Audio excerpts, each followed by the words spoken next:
रायपुर से आपको बताते हैं, जहां बहुचर्चित छत्तीसगढ़ कोयला लेवी घोटाला जिसमें बड़ी कार्रवाई की गई है। गिरफ्तार हुआ है फरार आरोपी नारायण साहू। सूर्यकांत तिवारी का करीबी सहयोगी बताया गया था।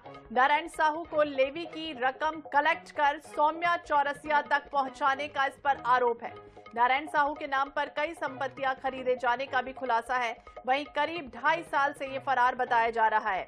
नारायण साहू पुलिस की पूछताछ हालांकि उससे जारी है। बड़े खुलासों की अब संभावना लग रही है। तो यह हम खबर आपको बता दें, छत्तीसगढ़ में कोल लेवी स्कैम में OWACB की टीम ने ये बड़ी कार्रवाई की है। लंबे समय से फरार चल रहा था नारायण साहू। जांच एजेंसी ने अब इसे गिरफ्तार कर लिया है।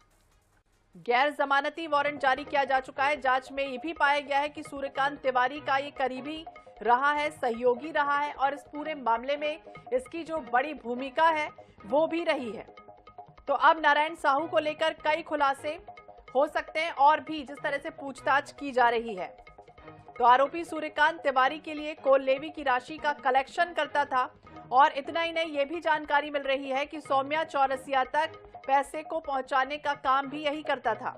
हालांकि अब इससे पूछताछ की जा रही है। लंबे समय से ये फरार चल रहा था, इसे गिरफ्तार किया गया है। तो कई संपत्तियां इसने खरीदी हुई है, ये भी जानकारी लगी है। हालांकि आरोपी एजेंसी की पूछताछ से लगातार बचने का जो है वो प्रयास भी करता रहा है और अब देखना होगा क्या कुछ बड़े खुलासे होते हैं। कोल लेवी की रकम कलेक्ट कर सौम्या चौरसिया तक पहुंचाने का इस पर आरोप। अब पूछताछ होगी। इसके अलावा पैसे के ट्रांसफर, लेन देन को लेकर, खरीदी गई जो संपत्तियां हैं उसे लेकर विस्तार से इससे पूछताछ की जा रही है। पूछताछ के बाद ये उम्मीद की जा रही है कि ACB और AOW कई बड़े जो खुलासे हैं वो कर सकती है। तो गिरफ्तार हुआ है फरार आरोपी नारायण साहू। सूर्यकांत तिवारी का एक करीबी सहयोगी नारायण साहू बताएगा। अब कई संपत्तियां जिस तरह से खरीदे जाने का भी खुलासा हुआ है। करीब 2.5 सालों से फरार चल रहा था। लगातार पतासाजी की जा रही थी, पूछताछ की चल रही थी और इसकी तलाशी भी की जा रही थी।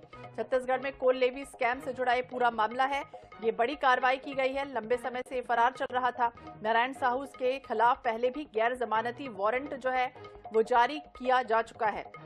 ये भी बताया गया कि आरोपी सूर्यकांत तिवारी का करीबी माना गया है और इसकी जो भूमिका है वो बेहद संदिग्ध रही है, महत्वपूर्ण भी रही है।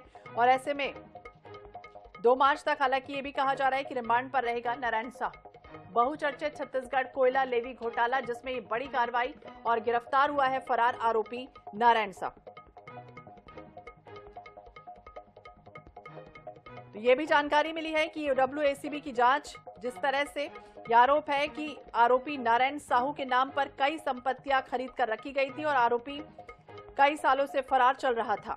अब इसे पूछताछ के लिए रिमांड पर लिया गया है। आगे और भी बड़े खुलासे होने की उम्मीद है। देखना होगा और क्या कुछ खुलासे होते हैं और कौन कौन इसकी राडार में आता है, कौन कौन इसकी जद में आता है, क्योंकि कई बड़े ऐसे नाम थे जो सुर्खियों में रहे हैं छत्तीसगढ़ में।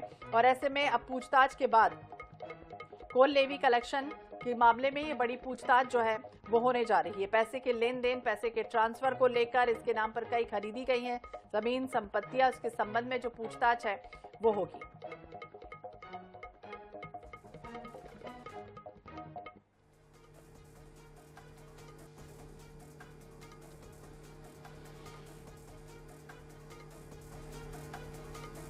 अब ACB के हत्थे चढ़ाया। अब देखना होगा आगे क्या कुछ और खुलासा होता है। लेकिन नारायण साहू के नाम पर कई संपत्तियां खरीदे जाने का भी आरोप है। करीब 2.5 सालों से लगातार पतासाजी चल रही थी, पूछताछ चल रही थी और इसकी तलाशी भी की जा रही थी। रायपुर का चर्चित कोयला घोटाला ये पूरा मामला है जब ACB ने बड़ी कार्रवाई की है। लंबे समय से फरार चल रहा था नारायण साहू, जिसे हाल ही में गिरफ्तार किया गया है।